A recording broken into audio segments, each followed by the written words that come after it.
Creeping up on Memorial Day weekend, but in greater New England, Mother Nature still says it's March conditions. Welcome to the MLB Network Showcase from Fenway Park.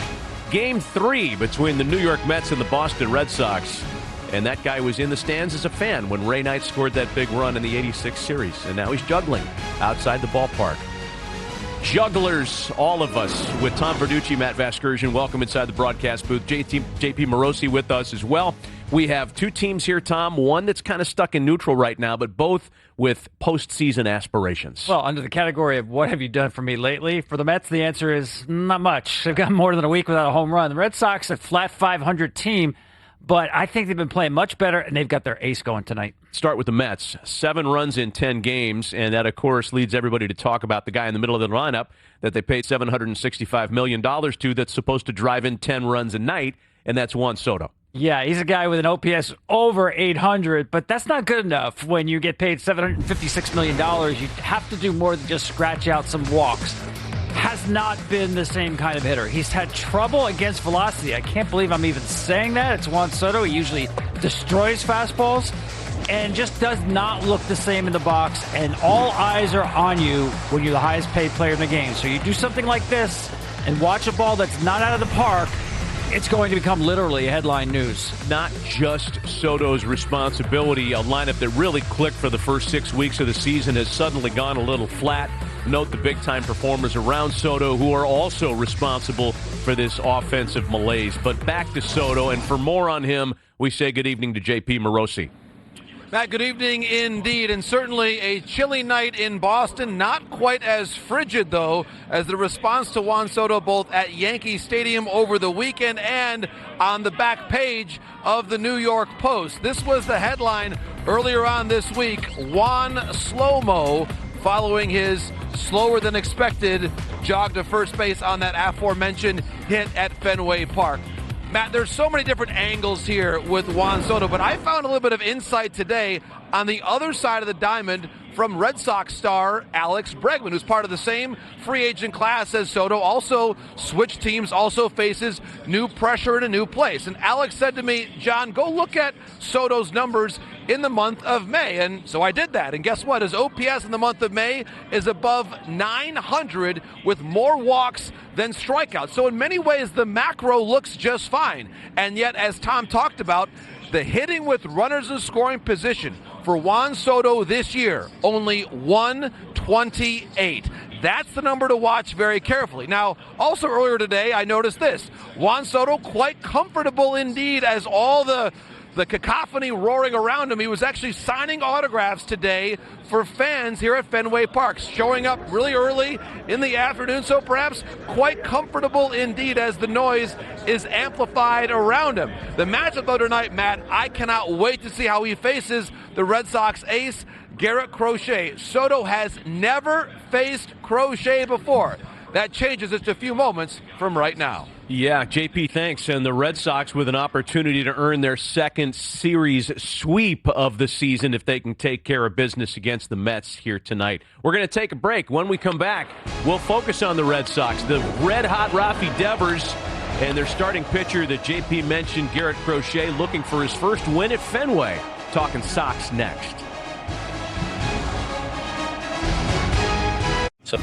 The MLB Network Showcase is brought to you by Fisher Investments, clearly different money management, and in part by Mother's High Performance Car Care, formulated for fanatics. Back for the Red Sox and Mets. Let's talk about the Red Sox lineup, specifically Rafi Devers, who is in the midst of a pretty good week. His first career walk-off homer on Saturday, grand slam on Sunday, a homer yesterday that pushed him into a tie for 10th place on the Red Sox all-time list. This is hardly the guy, Tom, that started the season 0 for 21 with 15 strikeouts. Those days seem like last year, right? When he couldn't hit anything to start the season. Now he can't miss anything. He has learned how to be a DH. For a guy who didn't want a DH, he's become an outstanding one. I think he's one of the best breaking ball hitters in all of baseball. You see his damage here against Holmes the other night on the breaking pitch. Be interesting to see how Tyler McGill, the Mets starter, attacks him. I expect to see a ton of fastballs against Rafael Devers. who has just been, let's face it, on fire these last 3 weeks. Well, he pushed through that first wonky few weeks of the season and has played at an all-star caliber since then. Speaking of all-stars, let's talk about who's on the mound for the Red Sox. Garrett Crochet's been great. Had a hiccup, gave up a couple of homers, and lost a start against Atlanta last time around. Looking for his first win at Fenway Park tonight. And I like what you did with the crocheting. That was me. Very nice. Right. Yeah, looking for his first win ever at Fenway. Last start, season-high velocity, 96.6. It's still down a tick from last year, but he's a different kind of pitcher. That two-seamer has really come into play for him this year. Garrett Crochet is a workhorse. He's going to give you 90-plus pitches just about every time out. Mets have their hands full against the staff ace of the Red Sox. Making his major league leading 11th start of the year tonight, and great numbers for him all around. Starting with the Ks per 9, best in baseball since 2024, over 12 per 9 innings. We are almost ready for first pitch, a stately evening at the State Hall in Boston. Mets and Red Sox lineups in the opening pitch are coming up next.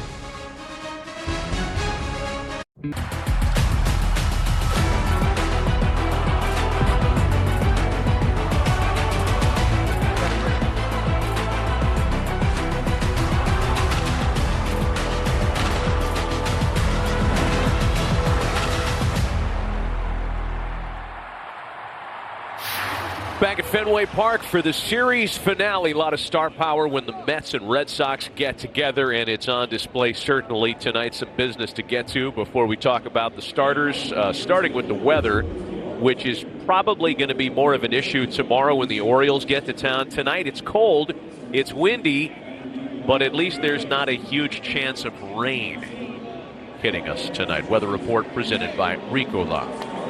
That looks like a good night for pitchers with that wind in that direction. You bet. FanDuel same game parlay. Tonight's odds courtesy of FanDuel. We got exotic on you here. Francisco Lindor with 2 or more total bases. Rafi Devers to drive in a run. Garrett Crochet with 6 or more punch-outs get you to plus about 550, plus 544 to be exact. And we'll revisit that ticket a little bit later on tonight. Well, while we have a moment, there is an early final from the American League East today. Rays defeated the Astros 8-4, and the AL East standings presented by Dick's Sporting Goods. Yankees at 28-19 sit atop the pack, with Boston, Toronto, the Rays, and Orioles making out the rest of the division. I didn't see this coming for Baltimore being that far out. That's been one of the biggest surprises in the first quarter of the baseball season. Well, we're going to be on the air tomorrow, weather permitting, for the Orioles and Red Sox, and we'll have all kinds of opportunities to dig on what's gone wrong in Baltimore. But certainly a surprising start to the season by a team that about 18 months ago looked like it was positioned to be a power for a long time in the AL East. How about the NL East, where the Mets reside? A game and a half back of the Phillies, who were once again in Denver tonight. Braves 6 back at 500 after that atrocious week and a half long start.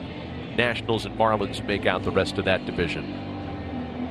Let's get right to the New York Mets starting lineup presented by Wendy's, and it's a very different looking group for manager Carlos Mendoza tonight. Francisco Lindor at the top. Starling Marte batting second for the first time this season. Juan Soto in the 3 spot for the first time in a couple of years since he wore mustard and brown in San Diego. Alonso, Vientos, and Torrens, Tyrone Taylor, Luis Angel Acuna, and Brett Beatty will get a rare opportunity against a left-handed starter tonight for the Mets. Hey, listen, who is anybody to question Carlos Mendoza when it comes to his lineup, right? He made that great call last year. Around this time, maybe a little bit earlier, with Francisco Lindor leading off, and the Mets took off. I'm not in love with this lineup. I got to tell you that with Marte in the 2-hole, I thought maybe that was just with the lefty Crochet on the mound. Marte's just got 5 extra base hits this year. I still want Soto and Alonso making sure that they get up in the 9th inning. I don't have to wait to get to those big bats. I know they're not hot right now, but Carlos Mendoza said he may let this lineup play for a while. This is not just a one-night, let's face a tough lefty kind of lineup. He thinks this may have some staying power. We'll see. Well, we'll see if Carlos is active scratching out players' names once we get into a bullpen situation. If we do, I mean, Garrett Crochet, as you mentioned, Tom, has been out there for an average of 6+ to 7 innings in almost all of his 10 starting assignments this year. He's been terrific. Hard to imagine he's still looking for his first home win tonight. Most recently for Crochet, Friday against Atlanta, he was all over the strike zone. 74% strikes. In fact, one could argue it was too much strike percentage because it was back-to-back homers in the second that proved to be his undoing as he was handed a 4-2 loss against the Braves. Yeah, he did have his best velocity of this young season here at 96.6 on the four-seamer. Now, everything across the board velocity-wise is down. We'll talk about this as we get into the game. He's relying a lot more on the two-seamer, which he adopted late last season. Kind of August, he started tinkering with it. In September, he brought it back at full strength. And that's been a key pitch for him now. So you have the three different fastballs, the four-seamer, the cutter, and the sinker, which he's going to rely on, you see there, most of the time. So you say, well, he throws a lot of fastballs, but they all have different shapes. He'll work into all quadrants of the zone. So interested to see his velocity, but especially that two-seamer tonight. The historic start that he's off to in a Boston uniform merits some attention. He's got a 2.00 ERA over his 10 starts this year. And since 1950, the only two pitchers with lower ERAs over their first 10 starts for the Red Sox, Pedro Martinez and Tim Wakefield. That's how good Garrett Crochet has been to start his Boston career. We're underway at Fenway Park tonight with strike one to Francisco Lindor.